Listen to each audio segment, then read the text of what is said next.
मामा, आपले चंदनाची झाडं जरा दाखवा. काय काय चंदनाची झाडं आहेत? हे चंदनाचे झाड आहेत आपले. हे शेती, ही हा एक कोपरा आहे. हा, हे झाड आता छोटे छोटे झाड आहेत. हे 5-6 वर्षाचे झाड आहेत. हे लावलेत का उगलेत? काय प्रकार या? हे झाड नैसर्गिक उगलेले झाड आहेत. डोंगरी विभाग असल्यामुळे इथं कुठे बी चंदन उगतात आपल्या शेतात. आणि याचे चंदनाचे अनेक प्रकारचे फायदे असतात. हे झाड आहे अजून? हे समोर एक मोठं झाड झालेलं आहे. हे मोठं झाड झालेलं आहे. हा, हे देवासाठी हे लोक चंदन मोडून नेतात. ते मोठं झालेलं पण चंदनाचं झाड आहे.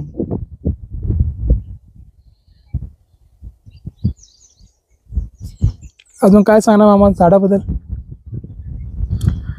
किती झाड आहेत? हे या ठिकाणी 10-12 झाडं आहेत. नैसर्गिक झाडं उगलेली. सगळे नैसर्गिक उगलेले आहेत. सगळे नैसर्गिक. कोण लावत नाही याला? याला लावत नाही कोण. नारळाची आंब्याची झाडं कुठे आहेत? नारळाची आणि आंब्याची झाडं खाली आहेत. चला ते पण बघूया.